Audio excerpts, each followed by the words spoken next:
Listen close as I tell you all the tale. How Asaka got your boy ready to prevail. I always had a feeling that my future was bright. And thanks to Asaka, yes sir, I'm prepped for the fight. My path wasn't clear for careers, what would I do? Had a good eye for tech since a foot high. Challenges are a must, that's how my brain works. Almost stymied till I try better frameworks. What new career will I choose to make a difference? Cybercrime, risk, and audit amongst my interests. Pen testing, beyond me, it ain't a question. I need to find a mentor, distributing a lesson, or even reinforce what I already knew. Change my life for the better, they can do it for you. From System to Seagate and IT's D-Light, now my future's got the green light. Asaka, pursuing digital trust. Asaka, when progression's a must. Asaka, realize my purpose and promise. And if I can be honest, a new era's upon us. Asaka, pursuing digital trust. Asaka, when progression's a must. Asaka, realize my purpose and promise. And if I can be honest, a new era's upon us. Scissor, gain the knowledge, use the order control. Monitor the data flow, then assess what's known. Take that info and use it to improve and hone. Only the first cert, but I'm feeling right in the zone. Next up looks like C-Risk. I really want to see this. Train so I can see risk in enterprise arenas where others can't see it. Don't focus on the surface, but what's beneath it. Reaching the next certain sequence. SISM, an acronym and mechanism for a managerial application of synergism. Through program development, security, and governance. Skills hiring companies covet. Better come with it. Seagate, earn my nose with knowledge and the foresight. Designing, implementing, and setting the course right. This is for executives and experts,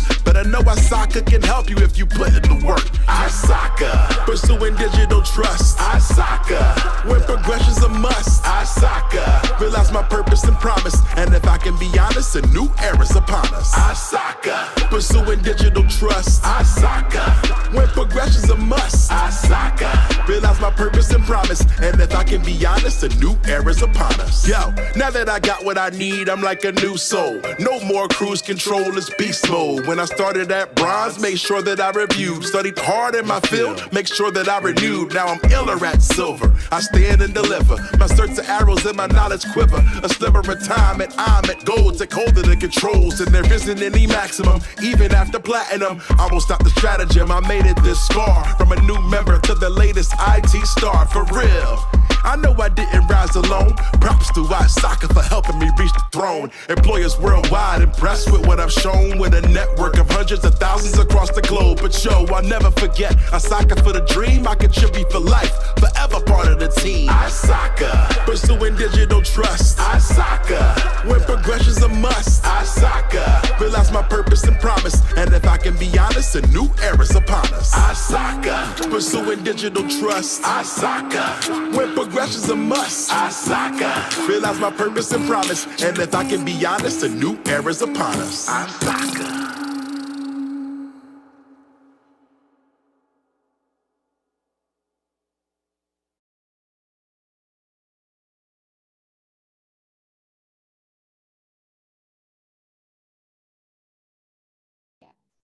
Assalamualaikum warahmatullahi wabarakatuh. Selamat malam, salam sejahtera untuk kita semuanya. Kami ucapkan terima kasih kepada Bapak Ibu peserta yang telah berkenan untuk hadir pada acara Monthly Talk and Sharing Session 24 Juni 2022. Perkenalkan, saya Rifko Jana, saya yang akan memandu jalannya sesi MTS malam ini.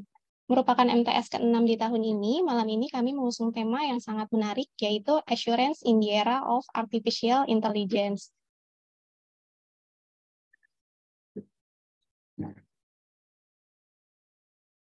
Berikut merupakan flyer MTS malam ini.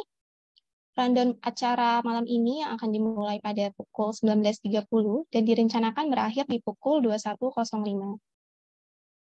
Untuk panduan teknis dan tata tertib webinar, yang pertama, untuk kemudahan peserta dalam mengikuti webinar, dihimbau agar peserta menggunakan perangkat yang terkoneksi internet dengan baik.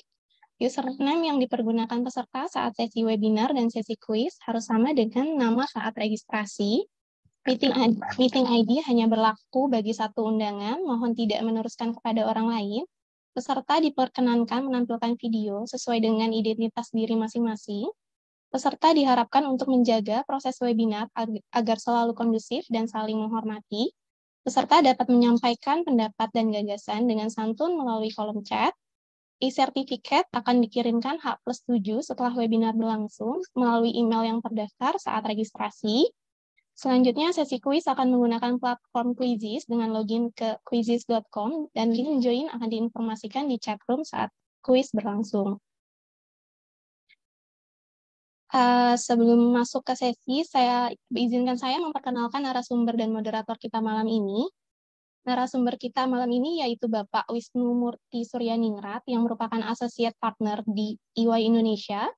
Beliau berpengalaman dalam berbagai proyek IT audit dan konsultan proyek, memiliki pengalaman menjadi Direktur Teknologi Risk di EY, memiliki riwayat pendidikan Master of Business Administration dari Aalto University Executive Education. Selanjutnya moderator kita ada Bapak Aresto Yudo Sujono yang merupakan IT Governance SME di Alta Consulting dan merupakan eksekutif tim dari Certification Office di ISAKA Indonesia Chapter. Beliau memiliki pengalaman lebih dari 15 tahun dalam bidang IT Audit, IT Risk Management, dan IT Governance. Memiliki pengalaman pekerjaan menjadi Internal Audit Manager di perusahaan di Kuwait, merupakan lulusan Master of Science dari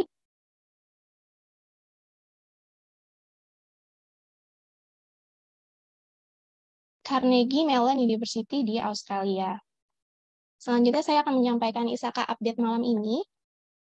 ISAKA memiliki program membership yaitu dengan join sebagai member sebelum tanggal 31 Juli, nantinya hanya perlu membayar setengah saja dan mendapatkan keuntungan full sebagai member. Nah, di tahun ini ISAKA juga berencana akan mengadakan perhelatan terbesar yaitu GREX. Mungkin di sini Bapak Ibu juga sudah familiar dengan GREX. GREX merupakan IT Governance, Risk Management, Assurance, dan Cyber Security Summit. Tahun ini kita akan mengusung tema mengenai Digital Trust yang akan dilaksanakan di September 2022. Bagi Bapak Ibu yang nggak mau ketinggalan infonya, bisa ikuti kita terus melalui sosial media kita di Instagram, Twitter, Facebook, maupun LinkedIn. Selanjutnya, sebelum kita masuk ke sesi MTS malam ini, kita dengarkan terlebih dahulu sambutan dari Presiden ISAKA Indonesia Chapter, Bapak Syaraki Syahrir. Waktu dan tempat kami persilahkan. Terima kasih. Terima kasih Rifko. Assalamualaikum warahmatullahi wabarakatuh. Selamat malam, salam sejahtera Bapak dan Ibu dan rekan-rekan teman-teman sekalian. Terima kasih sekali sudah hadir malam ini di Monthly Talk and Sharing Session ke-6 ya Rifko ya tahun ini ya. Insya Allah kita bisa lakukan terus setiap bulan. Kita datangkan pembicara-pembicara hebat seperti Mas Wisnu hari ini sudah berkenan untuk hadir didampingi oleh moderator kita tercinta Mas Aresto Yudo gitu ya, yang akan sama-sama kita bisa nikmati, kita serap dan kita banyak diskusi malam ini. Tentu semangatnya MTS adalah selain knowledge update ya buat kita semua, juga ini sarana untuk kita sama-sama diskusi, tukar pikiran, bahkan tukar pengalaman gitu, untuk bisa saling memperkaya antar kita sesama member ISAKA Indonesia. Bicara materinya menarik sekali ya, kita bicara assurance in the era of AI, Artificial Intelligence. Jadi saya ingat beberapa waktu yang lalu kita juga ISAKA diminta untuk bisa sharing di university gitu ya, dan di berbagai asosiasi lain mengenai hal ini. Jadi ini cukup penting dan memang jadi tantangan buat banyak pihak ya. Saya juga banyak diskusi sama teman-teman khususnya yang di bank yang selama ini saya beberapa kali ketemu juga bicara hal ini gitu ya. Jadi ini tantangan yang menarik. Nah, buat Bapak dan Ibu teman-teman, materi-materi di isaka.org itu juga cukup banyak bicara mengenai AI, tidak hanya bicara auditing AI, tapi juga menggunakan AI dalam rangka kita melakukan audit gitu ya. Jadi silakan bisa dilihat-lihat juga, dan jangan lupa ISAKA juga baru saja memiliki sertifikasi ya, mengeluarkan sertifikasi CET, Certified in Emerging Technology, di mana di dalamnya salah satu certificates-nya, karena dia adalah stack certification, adalah certificate mengenai Artificial Intelligence. Jadi menurut saya itu juga bisa dilihat di website-nya ISAKA. Dan tadi Rifko juga sudah sampaikan bahwa ke depan kita akan ada rencana melakukan National Conference. Insya Allah kalau kondisinya baik-baik saja kita bisa lakukan secara hybrid ya. Mudah-mudahan kondisi pandemi ini segera membaik lagi karena saat ini sedang meningkat lagi. Dan satu lagi yang saya mau ingatkan bahwa kalau saya bertemu dengan beberapa kali dengan ISAKA Head Office gitu ya, ISAKA Internasional, salah satu tema yang diusung di tahun ini khususnya dan ke depan adalah bicara mengenai digital trust. Digital trust ini sangat sebenarnya sangat prinsipil gitu ya kalau kita perhatikan gitu, dan banyak sekali kaitannya ke banyak hal, karena kalau kita sama-sama perhatikan kayak kita sekarang lagi bicara cross border data flow, kita lagi bicara perlindungan data pribadi, kemudian dan lain-lain gitu ya, itu sangat terkait dengan digital trust. Nah, seperti apa digital trust nanti sama-sama kita bisa pelajari, dan rasanya kita juga akan banyak mengupas di GRAKS nanti ya, di National Conference kita. Mungkin itu saja, selamat menikmati. Sekali lagi terima kasih Mas Wisnu, Mas Aresto udah mau malam ini bisa sama-sama men-share knowledge-nya terkait Artificial Intelligence in Assurance gitu ya. Silakan, selamat menikmati Bapak dan Ibu sekalian. Assalamualaikum warahmatullahi wabarakatuh. Waalaikumsalam Pak Raki. Terima kasih Pak Raki untuk sambutannya. Nah, tanpa berlama-lama, kita akan langsung masuk ke sesi diskusi kita malam ini. Untuk Pak Aresto dan Pak Wisnu, waktu dan tempat kami persilahkan. Terima kasih Mbak Riko. Assalamualaikum warahmatullahi wabarakatuh. Salam sejahtera dan salam semangat ya untuk rekan-rekan semua, Bapak Ibu, member ISAKA Chapter Indonesia yang sudah bergabung maupun yang bukan member ya, tapi sedang memikirkan untuk segera menjadi member ya, karena melihat begitu banyak acara yang disiapkan oleh ISAKA untuk sejawat rekan-rekan profesional di bidang IT governance di Indonesia. Pertama mungkin saya akan mengucapkan terima kasih dan apresiasi nih untuk BOD ISAKA Chapter Indonesia gitu dan eksekutif tim semuanya yang sudah memfasilitasi tadi ya berbagai inisiatif ya untuk memajukan gitu ya, menghidupkan saling sharing ya, saling berbagi gitu ya untuk rekan-rekan profesional IT governance ya di Indonesia. Dan tentunya in response gitu ya, kita sebagai komunitas profesional tata kelola gitu ya, IT governance bisa antusias gitu ya, bisa berkomitmen, bisa untuk ikut meramaikan berbagai acara yang sudah disiapkan ya oleh ISAKA Chapter Indonesia. Kita segera mulai gitu ya. Malam ini kita akan membahas topik yang sangat menarik tadi ya, seperti yang sudah disampaikan Pak Raki. Ada mungkin kalau Bapak Ibu memperhatikan gitu ya, ada beberapa berita menarik gitu ya terkait dengan topik yang kita akan bahas malam ini, AI.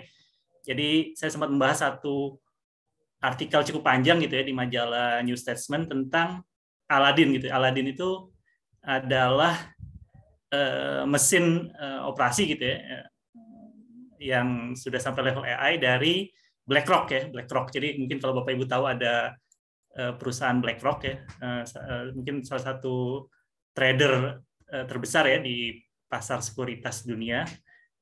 Itu ada satu artikel panjang yang membahas bagaimana Aladdin itu bisa dibilang berpengaruh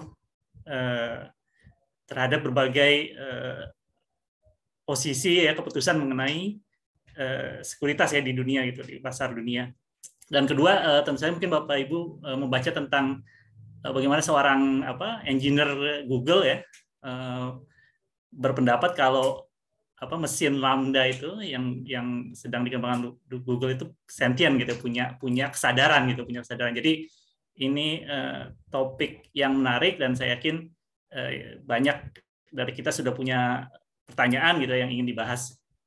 Dan malam ini kita sudah ada Pak Wisnu Murti ya, yang sudah hadir bersama kita dengan kompetensi dan pengalaman yang sudah tidak diragukan lagi. Sedikit fun fact, jadi ada satu masa ya beberapa tahun lalu gitu ya, mungkin belasan tahun lalu, di mana Pak Wisnu ini ketua Senat Mahasiswa, sementara saya adalah ketua divisi kajian strategisnya gitu ya. Jadi ada masa-masa di mana yang kita bahas adalah bagaimana membuat nerd-nerd di Fakultas Ilmu Komputer ya mau demo gitu ke jalan.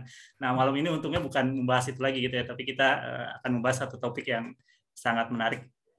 Oke, mungkin Pak Wisnu bisa mulai dengan, ya ketika kita bicara assurance in the era of AI, nah AI-nya ini sebenarnya apa sih gitu Pak Wisnu? Sebenarnya mungkin ada batasan gitu ya, konteks sebenarnya AI yang sedang kita bahas untuk tema kita malam ini nih seperti apa gitu ya. Mungkin bisa dimulai dengan itu gitu. Silakan Pak Wisnu. Ya, terima kasih Resto. Ya, Assalamualaikum warahmatullahi wabarakatuh. Selamat malam. Salam sejahtera bagi kita semua. Sebelumnya saya mau menegur mungkin sekali lagi menyapa sekali lagi. Terima kasih yang saya hormati Pak Syahraki Syahrir sebagai Presiden ISAKA Indonesia, dan juga nih sahabat saya Aresto Yudo. Kita bisa diskusi ngobrol-ngobrol lagi malam ini. Dan juga teman-teman dari ISAKA chapter yang sudah mengundang saya untuk bisa berdiskusi dengan teman-teman yang ada di sini. Mungkin sebelumnya boleh minta tolong saya diberikan akses ini ya, buat show.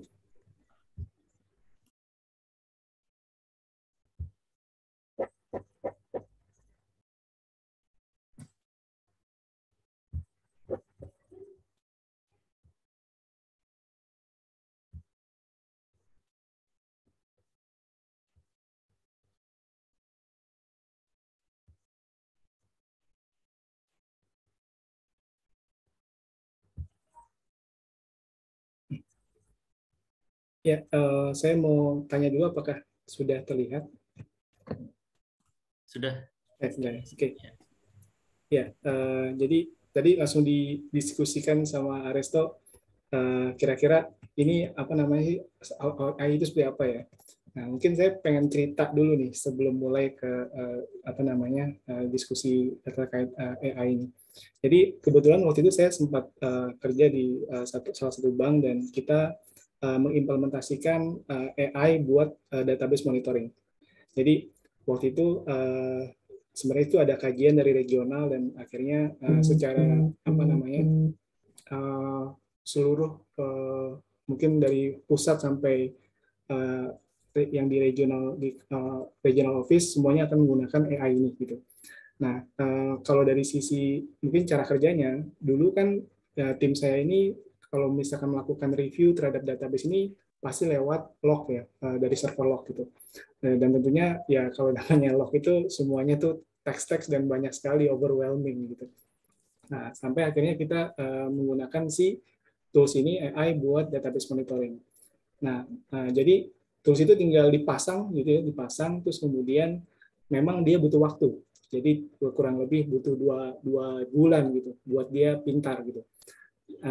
Nanti dalam perjalanannya memang kita coba membantu si AI ini untuk belajar gitu ya. Jadi kayak ada yang mungkin mana apakah ini yang normal atau unusual dan sebagainya. Nah, cuma setelah 2 bulan itu udah benar-benar pintar. Jadi benar-benar udah bisa jalan sendiri buat melakukan database monitoring itu. Nah, kemudian datang nih auditor gitu ya, auditor datang. Terus ditanya, bagaimana kontrol terhadap database gitu. Apa saja yang company punya untuk mengontrol database. Nah, saat itu saya langsung bilang untuk melakukan database control ini saya menggunakan AI gitu. Nah, kira-kira nih ya, mungkin kalau kita ngobrol nih Resto ya. Kalau misalkan tiba-tiba auditinya menjelaskan itu responnya kira-kira gimana tuh? Ini saya pakai AI nih, udah pakai AI buat melakukan database monitoring-nya gitu.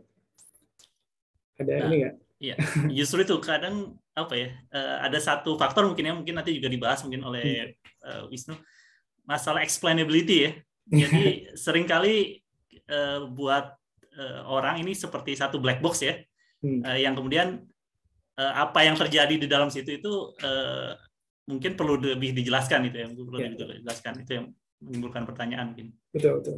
Nah, ini memang pada waktu itu karena mungkin ya auditornya pas dikasih tahu AI mungkin langsung mikir ya, waduh, saya belum punya book programnya tuh. Jadi mikir nih gitu kan. Terus kemudian ya sampai akhirnya setelah itu dia nggak terlalu menin lagi, nggak terlalu mengeksplor lagi gitu. Untuk ini sebenarnya AI-nya seperti apa gitu. Nah, sebenarnya yang tadi Aresto jelaskan, sebenarnya kita pengennya nanti para assurance profesional tuh punya apa ya, keinginan ya untuk bisa mendalami sebenarnya AI itu seperti apa sih gitu. Jangan ketika dihadapkan oleh audit objeknya itu AI, akhirnya mundur gitu, atau malah ini apa ya, barang apa gitu, atau malah misalkan, aduh, saya cari deh kontrol yang lain deh gitu, kayaknya agak nggak enak nih menyentuh AI gitu kan. Nah itu sebenarnya itu sedikit cerita ya. Nah makanya sebenarnya nanti mudah-mudahan sih dari by the end of the session ya teman-teman yang bergerak di assurance profesional dan juga mungkin di risk profesional itu juga encourage untuk bisa mengeksplor AI ini dan kita mengeksplor bareng-bareng bagaimana sih AI ini bisa memberikan trust bagi organisasi gitu ya. Nah, tadi sempat ditanya ya, gimana sih AI itu sendiri? Nah, AI itu sebenarnya banyak definisi. Sebenarnya kalau kita bicara tentang AI ini, kan pada dasarnya secara teori dia adalah, kalau kita bicara adalah bagaimana dia mereplikasi kecerdasan manusia gitu ya. Nah, kalau kita lihat dari teori, sebenarnya kecerdasan manusia itu adalah bagaimana manusia ini bisa memiliki kemampuan untuk mengambil informasi ya.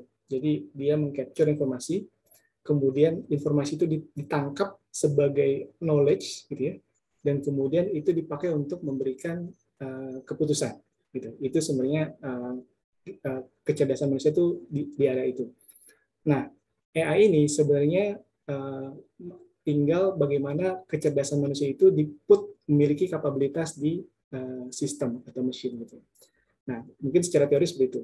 Dan sebenarnya kalau secara praktek ya, kalau kita lihat sebenarnya implementasi AI ini itu menggunakan banyak teknologi ya, untuk sebenarnya tujuannya apa? Tujuannya itu untuk solve problems gitu. Jadi memang AI ini ditujukan bagaimana untuk juga men-solve problems. Nah, nanti kita akan bahas juga ya, ngobrol-ngobrol ya, untuk apa sih jenis-jenis AI-nya gitu kan. Dan tentunya dengan adanya ini harapannya tentunya membantu manusia ya, bukan menakutkan. Karena kalau kita lihat banyak di beberapa science fiction eranya AI ini jadi mungkin memberikan damage gitu. Nah, kalau sebenarnya kalau dari sisi in practice tujuannya sekarang banyak untuk membantu manusia. Dan kalau ditanya sebenarnya AI itu seperti apa sih gitu. Dan kalau mungkin kadang-kadang kita juga tidak sadar ya. Padahal AI itu sudah kita berinteraksi gitu di dalam our daily life gitu. Nah, contohnya misalkan ya. Jadi AI ini digunakan di smart system dan saya yakin ya di dekat teman-teman semua itu ada AI nih yang Bapak Ibu sekalian sebenarnya punya gitu. Yang paling gampang lah ya smartphone. Jadi pasti ada kan di dekat lagi di nonton ini kan juga lagi ada dekat ada handphone. Nah, itu memiliki kalau misalkan Google ada Google Assistant gitu. Ada Siri juga, ada Cortana gitu. Nah, ini sebenarnya yang di-embed untuk bisa juga membantu, tujuannya bisa mensupport manusia dalam menggunakan sistem tersebut ya. Dan sekarang kalau mungkin Bapak Ibu sekalian dan teman-teman sekalian itu mencoba ya, itu udah bisa ngobrol gitu. Jadi kalau misalkan ditanya tuh udah interaksinya itu udah kayak ngobrol gitu. Nah, apalagi kalau AI ini di-embed dengan IoT ya, dan taruh di rumah itu jadi smart home gitu kan. Nah, kebetulan saya juga implement itu di rumah gitu. Dan itu anak saya itu yang kecil senang ngobrol gitu sama Google gitu. Nah, itu yang sebenarnya itu udah ada, kita harusnya ada di sekitaran kita. Dan yang salah satu yang contoh berikutnya adalah AI ini dipakai untuk search engine gitu. Dan kalau kita lihat di searching ini semua akan lebih ke prediktif ya. Jadi kalau misalkan ibaratnya ya teman-teman mungkin mau searching itu baru 5 kata udah kayak udah apa ya? Udah ketebak nih pasti mau nyari ini gitu. Ini udah langsung listnya udah pasti benar gitu. Nah, dan saya yakin teman-teman tingkat akurasinya kayaknya ya 90% nggak sih dari sisi pengalaman gitu ya, untuk kalau misalnya searching baru berapa huruf udah langsung tahu aja kayak bisa baca pikiran gitu. Nah itu seperti itu. Dan nah contoh yang lainnya adalah dia tuh dipakai banyak buat face recognition ya. Nah contoh misalkan ada beberapa smartphone juga yang untuk loginnya mesti pakai face gitu ya, udah pakai face recognition gitu ya. Jadi buat buka handphonenya udah pakai face recognition. Bahkan yang sekarang banyak di beberapa gedung di Indonesia itu juga sudah menggunakan face recognition untuk masuk ke gedung gitu ya. Jadi nggak pakai tap lagi, tapi yang tamunya atau yang akan masuk itu difoto dan kemudian bisa masuk melalui minta face-nya untuk direcognize di sistem. Nah itu sudah banyak juga diimplementasikan. Jadi ya kurang lebih sebenarnya ya harusnya AI ini sudah berinteraksi ya sama kita gitu ya di kehidupan kita sehari-hari. Dan sebenarnya kalau kita biasanya kan orang pakai bahasa nih AI itu apa aja sih yang sering dipakai nih terminologinya gitu ya. Nah ini yang kadang-kadang ini juga perlu kita sedikit bedakan gitu ya. Jadi secara umum sebenarnya memang AI ini memang istilah yang sangat broad ya. Nah kalau paling umumnya adalah bagaimana AI ini melakukan bahasanya adalah mimic human behavior gitu. Jadi dia teknik-teknik yang bisa meniru gitu ya human behavior. Nah nanti AI ini itu ada lagi istilahnya, mungkin kalau teman-teman suka dengar juga machine learning gitu. Nah sebenarnya machine learning ini adalah subset dari AI. Jadi dia itu di mana dia menggunakan beberapa algoritma untuk secara statistik sehingga dia bisa mengimprove untuk learning gitu, dan dia bisa belajar dengan sendiri gitu. Nah ada juga yang istilah sekarang ada deep learning. Nah deep learning ini juga sebenarnya subset dari machine learning. Jadi dia bisa melakukan komputasi yang lebih banyak dengan data yang besar sehingga bisa memberikan keputusan yang baik gitu. Nah ini sedikit mungkin terminologi yang sering digunakan kalau mungkin lagi diskusi atau membaca suatu artikel, ada AI, machine learning, dan deep learning. Jadi mungkin ini yang mudah-mudahan sedikit membedakan ya apa perbedaan dari ketiganya. Nah AI itu juga ada beberapa yang kategorinya ya gitu. Jadi ada yang disebut weak AI gitu kan. Weak AI ini adalah jadi sebenarnya mungkin secara kapabilitas dia itu masih yang sifatnya tidak terlalu advance, tapi dia punya kayak semacam rules yang bisa dibentuk, yang di set up, dan dia bisa melakukan pekerjaan sesuai dengan rules yang diberikan. Jadi weak AI ini sebenarnya dia bisa melakukan meniru ya human behavior, tapi memang masih sebatas set of rules saja. Nah ada yang juga disebut namanya strong AI ini. Nah, strong AI ini yang sebenarnya di sini yang sering pintarnya gitu, sering pintarnya. Jadi di sini dia itu punya suatu algoritma yang bisa memberikan analisa dan memberikan decision atau memberikan output ya terhadap dari subset dari datanya gitu. Nah, biasanya ini kalau strong AI ini machine learning dan deep learning ini karena memang sudah memiliki kapabilitas itu, ini yang masuk dalam strong AI. Jadi dia punya kemampuan untuk belajar dan kemudian bisa memberikan analisa terhadap respon-respon keputusan. Nah, kalau kita mungkin sedikit juga ngebahas tren ya. Nah, tren ini sebenarnya ini AI ini juga tadi kita sudah bahas, ini bukan hal yang baru karena di daily life kita juga sudah banyak gitu ya. Dan memang perkembangannya juga tidak dari mungkin in the last 2 years atau 5 years, even 10 years. Tapi sudah dari 1950 itu sudah ada riset terhadap AI gitu. Dan itu terus berkembang. Dan memang growth-nya itu sesuai dengan tadi subsetnya tadi ya. Jadi memang secara besaran dulu AI untuk bisa di riset, kemudian semakin advance menggunakan machine learning sampai lebih advance lagi ke deep learning. Nah, ini ada beberapa interesting event nih, sepanjang pengembangan AI ini. Jadi ada dari tahun 60 ya, jadi ada namanya Dendral System, itu bisa mengolah ya struktur-struktur molekular gitu kan. Mungkin di 94 udah mulai bisa melakukan speech recognition. Nah, ini yang mungkin teman-teman sudah juga aware bahwa ada suatu histori yang menarik. Garry Kasparov, salah satu juara dunia catur, itu sempat dikalahkan oleh Deep Blue dengan menggunakan AI. Terus kemudian terus berkembang, di tahun 2011 tuh IBM Watson juga menjadi Jeopardy champion ya. Jeopardy itu ada semacam kuis gitu ya, dan itu akan menemukan pola-pola gitu. Nah, ini IBM Watson ini bisa menang gitu. Dan di 2016 ini AlphaGo itu juga menggunakan lebih atas deep learning, dan dia bisa mengalahkan beberapa professional Go player. Go itu yang yang mainan yang dari China untuk yang hitam putih ya, buat ini kayak catur gitu ya.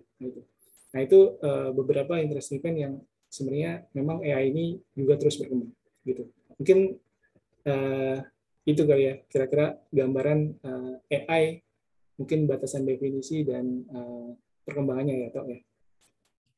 Sebelum ke topik berikutnya gitu ya, bahasan berikutnya, ingin tanya mungkin kalau di konteks Indonesia sendiri seperti apa gitu Pak Wisnu? Maksudnya mungkin dari pengalaman ya 3-5 tahun belakangan ini ya, common use case-nya apa sih?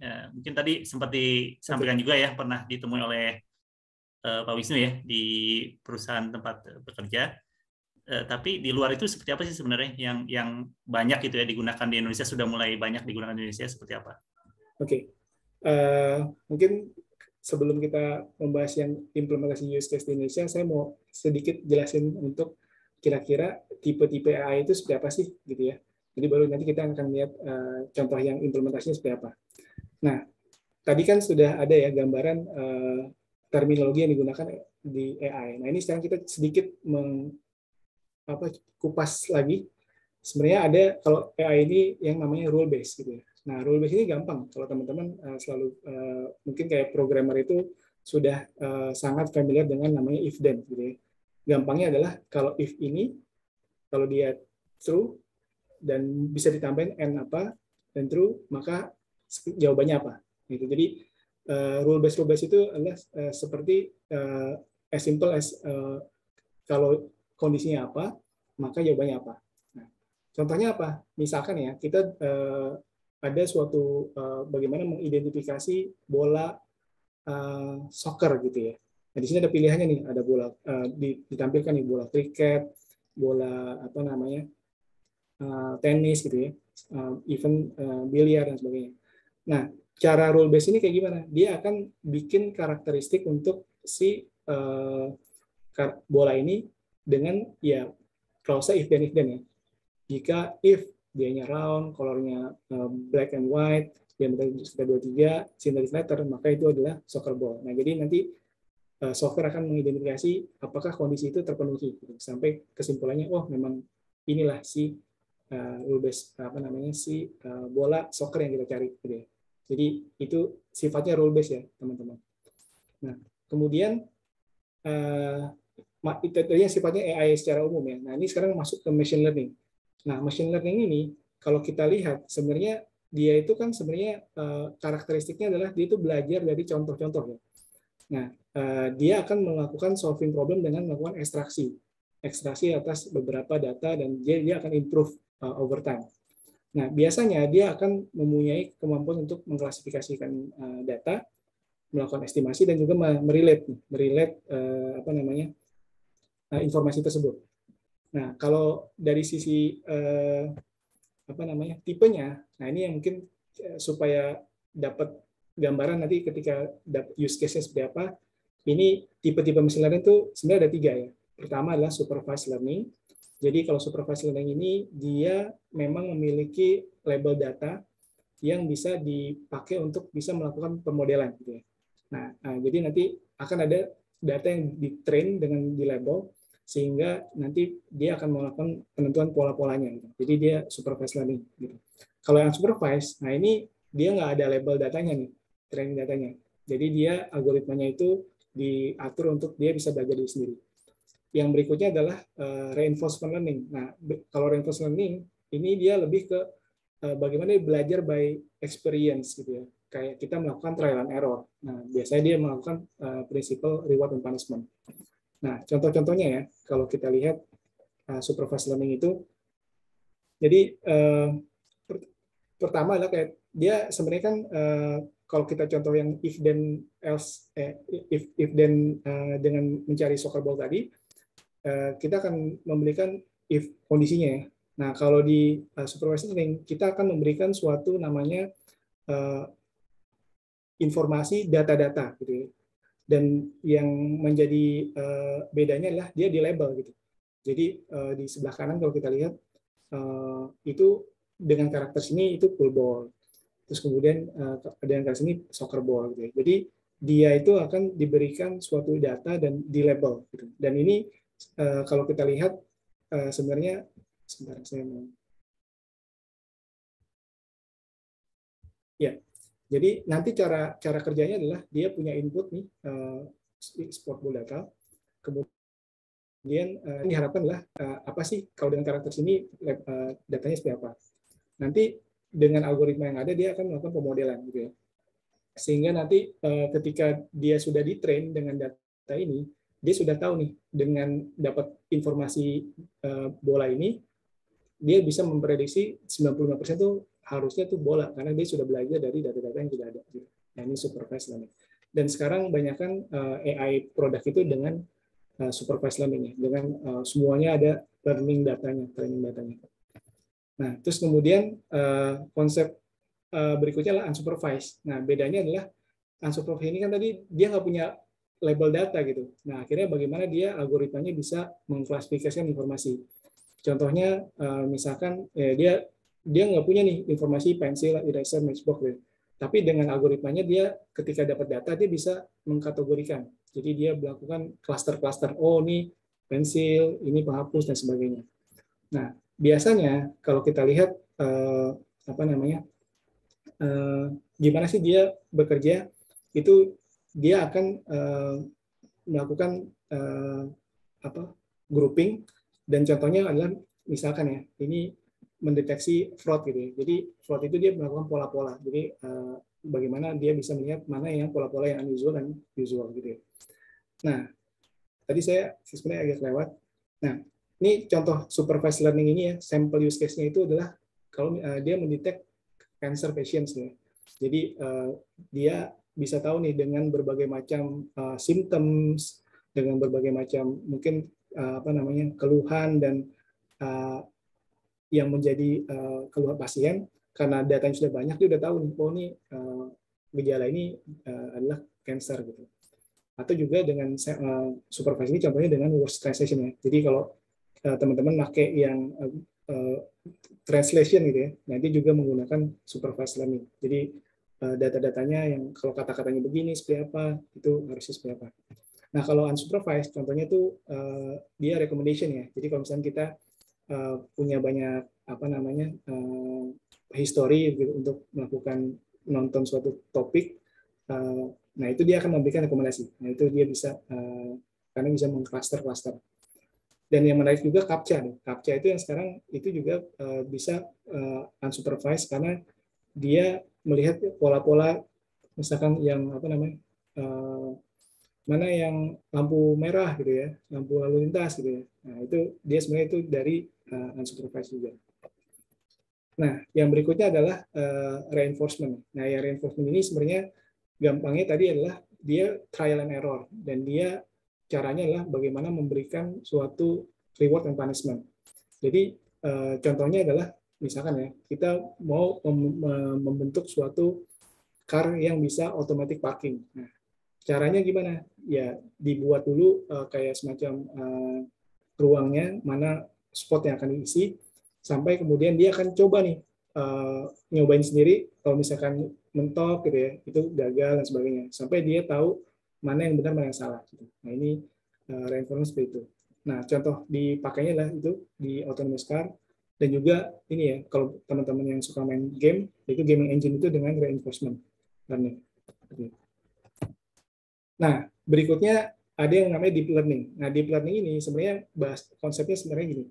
Kalau kita mau membuat suatu kapal gitu ya yang bisa terbang, pasti kita akan melakukan meniru ya, mungkin hewan-hewan yang bisa terbang gitu ya. Nah, kalau sekarang kalau kita pengen meniru lebih pintar gitu ya, maka pasti yang akan ditiru adalah otak manusia gitu. Nah, ini konsepnya adalah bagaimana algoritma yang dipakai itu menggunakan konsep yang ada dengan otak manusia yang disebut artificial neural network gitu ya. Nah, gampangnya begini. Kalau misalkan tadi di machine learning banyak diberikan training set data gitu ya. Nah, ini sebenarnya dia juga bisa melakukan klasifikasi yang jauh lebih hebat gitu ya. Kalau misalkan contohnya tadi cuma mengidentifikasi ini ya kucing bola gitu ya. Nah, kalau cuma bola aja itu buat bikin if then aja itu sudah seperti itu ya. Apalagi kalau kita suruh membuat program untuk mengidentifikasi kucing gitu. If-nya banyak banget kan. Jadi kalau kakinya 4 gimana.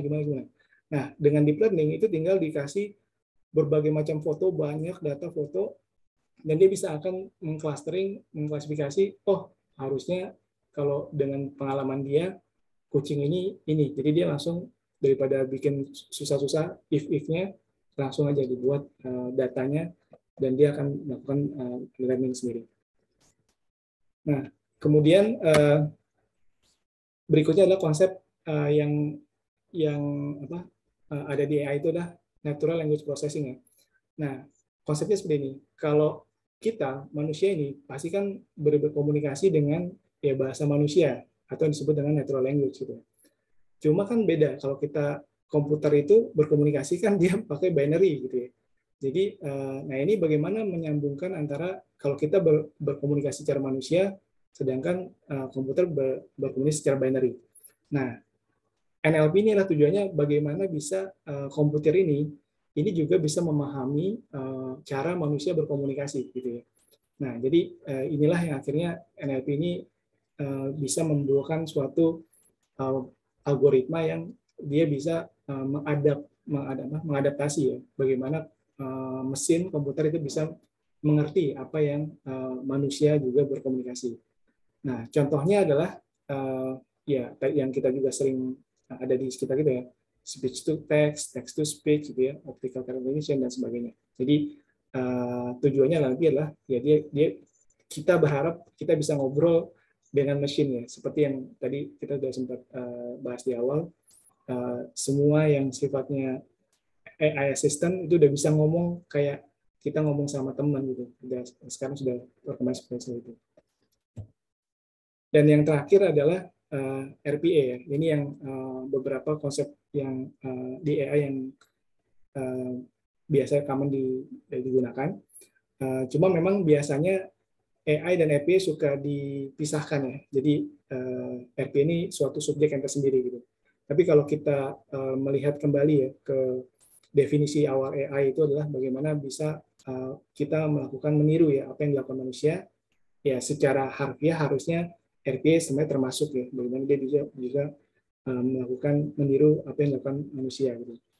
Nah, yang mungkin kadang-kadang yang suka salah pengertian adalah ini RPA ini bukan berarti ada kita bikin robot gitu ya, terus nanti dia duduk di sebelah kita untuk ngerjain kerjaan-kerjaan kita gitu. Tapi bukan yang sifatnya physical robot itu. Tapi sebenarnya RPA ini adalah dia memanipulasi presentation layer. Jadi dia bahasa gampangnya adalah nanti kita bikin program yang komputer kita terjalan sendiri gitu ya. Buka Word, copy paste ini, terus mengolah ini gitu. Jadi nanti komputernya jalan-jalan sendiri itu kursornya sama seperti kalau kita ngerjain gitu. Jadi dia memanipulasi presentation layer. Jadi itu sedikit gambaran beberapa tipe AI ya. Nah, tadi sempat ditanya contoh-contohnya ya yang sudah ada di Indonesia seperti apa. Nah, ini beberapa yang mungkin sebenarnya teman-teman juga harusnya akan juga bisa melihat. Yang pertama ini ya, yang ini sudah diimplementasi ITLI ya. Jadi sekarang udah ada di beberapa jalan-jalan protokol itu menggunakan CCTV kamera, dan nggak cuma CCTV, kalau kita ada aneh-aneh itu langsung ditilang gitu ya. Nah itu dia mengcapture beberapa kondisi bagaimana kita bisa harus sesuai dengan peraturan yang ada gitu ya. Nah itu dengan ITLI ini. Dan yang berikutnya adalah chatbot nih, customer service. Dan mungkin kalau teman-teman sekarang ya pernah berinteraksi dengan chatbot, itu juga sekarang sudah lumayan pintar ya. Jadi di berbagai ya company gitu ya, itu sudah menggunakan chatbot untuk sebagai customer service-nya. Ya surprisingly ya sebenarnya kalau dari sisi apa ya interaksi gitu ya, saya yakin teman-teman juga udah mulai kayaknya lumayan pintar sekarang chatbot sekarang ya gitu. Jadi inilah yang akhirnya juga berkembang, dan sebenarnya di Indonesia banyak sekali yang sudah menggunakan chatbot untuk customer service. Dan yang berikutnya juga ini ya, fraud detection. Jadi kebetulan fraud ini adalah suatu area yang menjadi concern di berbagai industri gitu ya. Dan apalagi khususnya yang sifatnya financial service. Nah, AI ini sangat membantu nih untuk bisa melakukan deteksi fraud, karena dengan large volume of data dan dengan kemampuan AI yang bisa melihat, memfilter berbagai pola-pola, nah itu akan bisa membantu mengidentifikasi apakah ada yang anomali-anomali gitu. Dan berikutnya yang contoh juga adalah di beberapa perusahaan agrobisnis ya, yaitu dia menggunakan drone gitu ya, untuk melakukan monitoring lahannya. Jadi bagaimana sih status dari lahannya, dan kalau misalkan ada yang perlu mungkin dengan image processing kelihatan nih, ini area-area yang ini banyak kena rayap misalkan, banyak kena hama gitu ya. Nah ini dia bisa tahu karena dengan image processing juga lebih pintar untuk melakukan ini apa namanya evaluasi ya. Jadi ibaratnya dulu mungkin harus orang keliling-keliling, dengan drone ini udah bisa langsung meng-capture semua dan bisa memberikan decision buat manajemen. Nah itu mungkin sedikit contoh Aresto yang diimplementasikan, dan tentunya ini ditunjang ya sama teknologi di belakangnya tadi, berbagai macam tipe AI yang ada ya sekarang ya. Gitu. Nah, dengan view kompleksitas seperti yang tadi dijabarkan gitu ya. Sementara secara use case juga pasti makin pervasif. Ini kan pasti menghadirkan tantangan sendiri nih ya untuk asuransi ya. Dari sisi asuransi pasti ada tantangan tersendiri. Yang pertama mungkin terlintas di benak kita gitu ya. Karena kita risk based thinking biasanya kan pasti risiko gitu ya. Nah, salah satunya saya misalnya yang langsung mengganjal adalah melihat bagaimana dependennya terhadap data itu kan, berarti kan kualitas data misalnya itu kan akan jadi satu area risiko yang sangat besar ya kalau kita bicara implementasi AI. Nah ini mungkin bisa dijelaskan gitu ya selanjutnya. Kira-kira gimana nih apa yang akan menjadi challenge ya buat kita sebagai praktisi asuransi ya ketika harus berhadapan dengan AI ya, implementasi AI. Ya, baik. Jadi kalau kita lihat kan tadi sebenarnya AI itu udah di mana-mana ya. Jadi tentunya ini perlu direspon ya oleh para asuransi profesional gitu ya. Dan kalau kita lihat tentunya dengan berbagai macamnya emerging teknologi ya, salah satunya AI ini pasti akan menimbulkan challenge-challenge juga nih terhadap assurance practice. Oke, ini beberapa challenge yang sebenarnya dihadapi ya ketika emerging teknologi ini banyak digunakan, dan boleh jadi itu akan menjadi objek audit kita gitu ya. Nah, yang pertama adalah kecepatan gitu ya, speed gitu ya. Kenapa ini menjadi challenges ya? Pertama adalah karena saking cepatnya ya, adopsi atau implementasi dari teknologi ini, kadang-kadang ya ini penggunaannya tuh penggunaan yang biasa tuh pakai agile, piloting dan sebagainya, dan akhirnya kadang-kadang kita juga mungkin organisasi itu belum memiliki komplit gitu ya, komplit analisa terhadap ini implikasinya apa gitu terhadap resiko gitu. Tapi yang penting cepat aja, yang penting harus diimplementasi aja gitu. Jadi itu yang kadang-kadang juga menjadi challenges ya, karena ini cepat banget udah langsung implement gitu. Nah, sehingga akhirnya kadang-kadang implikasi assurance-nya itu belum dilihat dengan seksama gitu ya. Terus kemudian karena saking cepatnya juga, ini sebenarnya kecepatan ini tidak dibarengi dengan mungkin adanya suatu standar gitu ya, dari regulator gitu, terus kemudian Profesor Boni untuk bisa memberikan suatu framework nih, apa sih yang harus dijaga gitu kan, gitu. Jadi itu yang juga menjadi kayak semacam challenges gitu. Ketika masuk dihadapkan oleh suatu emerging technology, contohnya AI, wah ini kita referensi kemana ya gitu. Ini mau pakai framework yang mana ya? Nah itu yang menjadi challenge dari sisi kecepatan. Nah terus yang kedua adalah, nah ini apa namanya? Dia itu karena diterapkan ini udah ada di mana-mana gitu. Jadi karena cepat banget dan akhirnya yang kita tidak tahu ternyata hampir semuanya udah pakai AI gitu. Jadi bahkan prediksinya nanti semua software produk itu pasti akan ada AI-nya gitu sebagai competitive advantage gitu kan. Dan yang karena di mana-mana itu akhirnya apa dampaknya juga kadang-kadang juga belum di assess dengan baik gitu ya. Nah contoh misalkan tadi ya ketika AI digunakan untuk healthcare gitu ya. Ini gimana sih kita yakin bahwa sebenarnya ini analisa di belakangnya gitu ya, AI itu juga memberikan analisa yang tepat gitu. Nah itu karena saking cepatnya ini dampaknya juga kadang-kadang nggak terlalu di catch up gitu ya. Nah terus kemudian kompleks gitu ya. Dan sekarang nggak cuma sebatas dia itu satu teknologi, tapi satu teknologi ini juga berinteraksi dengan teknologi yang lain gitu. Sehingga kita juga jadi agak kesulitan ketika melihat ini sebenarnya apa namanya informasinya itu dari mana saja ya gitu. Karena ini ada yang pakai robotics gitu ya. Nanti dilempar ke apa namanya ke machine learning gitu, dan akhirnya ini sebenarnya outcome-nya ini yang memberikan decision itu yang mana gitu kan. Itu saking kompleksnya berinteraksi gitu. Terus kemudian nah kadang-kadang juga yang menjadi membuat lebih kompleks adalah ini adanya suatu keterlibatan dari vendor yang akhirnya organisasi ini kayak tidak terlalu mendalami gitu ya.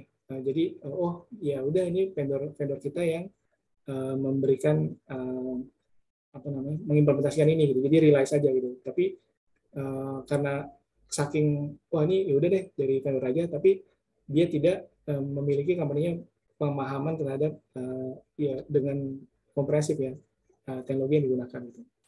Nah terus kemudian ya invisibility ini lebih ke ya gimana dia dengan ibaratnya kayak tadi ya, mungkin tadi sempat di Arisa sempat bilang ini kayak black box gitu ya. Jadi ini tiba-tiba udah ada automation aja. Nah coba kita nggak tahu nih, ini sebenarnya udah dites belum sih dengan benar gitu ya, level assurance seperti apa gitu. Nah, ini yang tentunya akan memberikan challenge terhadap kita. Nah tapi kalau kita lihat dari perkembangan challenge ini mau nggak mau kita harus hadapi ya. Karena apa? Karena sekarang banyak yang sudah mau shifting ya. Tadi kita juga sempat bahas sudah mulai pakai AI gitu kan. Nah contohnya ya, bahkan kalau dari survei ya itu 72% pasti percaya AI itu akan menjadi teknologi yang masa depan. Nah ada yang sudah menggunakan AI salah satu multinational company untuk manufacturing elektronik itu untuk warehouse management gitu. Terus kemudian ada juga yang ya ride sharing menggunakan AI untuk melihat tarif-tarifnya itu seperti apa. Dan yang tadi yang sering juga dipakai adalah kalau misalkan beberapa credit card company menggunakan itu untuk mendeteksi fraud gitu. Nah, ini kalau kita kembalikan ke konteks audit ya, mungkin pasti teman-teman akan familiar dengan tipe-tipe kontrol yang sifatnya manual kontrol, yang memang kontrol itu dilakukan secara manual. Ada juga yang IT dependent manual control. Jadi sebenarnya manual control itu ada, tapi dia disupport oleh suatu proses yang terautomasi untuk mendesain suatu keputusan manual secara manual. Dan ada juga yang sifatnya IT application control gitu ya, yang memang semuanya dilakukan oleh sistem. Nah, sebenarnya kalau kita lihat ini sekarang mungkin yang masih banyak kita temui itu yang sifatnya rule based ya. Mungkin kalau teman-teman melakukan assurance practice, behavior yang kita lihat pasti banyak kan lebih sifatnya rule based gitu. Perhitungan secara otomatis gitu ya. Terus kemudian yang sifatnya adalah mungkin kontrol-kontrol secara akses dan sebagainya. Nah, nanti ini kan akan mulai shifting ya untuk ternyata IT application control dan IT dependent manual control ini sebenarnya di powered by AI gitu. Jadi bukan rule based lagi gitu. Nah, jadi ketika kita melihat ya dalam misalkan dalam suatu audit objek, ternyata AI ini digunakan dalam proses bisnis gitu kan, dan juga internal control. Nah, artinya ketika AI digunakan di bisnis proses dan internal control, artinya kan auditor juga harus mengevaluasi ini impact-nya terhadap prosedur audit kita seperti apa gitu kan. Nah, kalau kita lihat contoh yang pertama ya.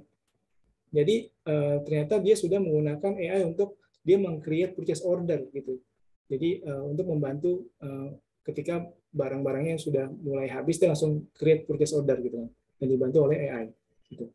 Dan kalau kita lihat contoh yang ketiga ya, itu ternyata manajemen untuk mengidentifikasi fraud itu benar-benar rely terhadap AI gitu, dan dia akhirnya butuh gimana kita bisa yakin ya bahwa memang fraudulent transaction itu bisa properly detected gitu ya, dengan AI tersebut. Gitu. Nah, itu yang sebenarnya menjadi challenges ya yang harus kita respon gitu sebagai audit dengan melihat perkembangan yang sekarang.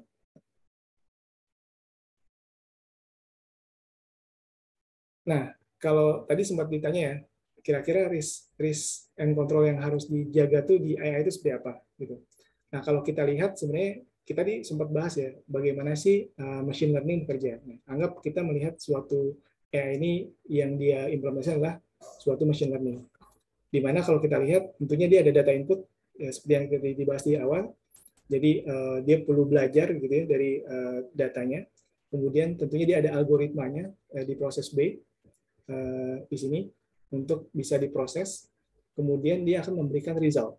Nah, result ini akan kemudian secara mungkin dikembalikan lagi untuk membantu memberikan kepintaran terhadap algoritmanya.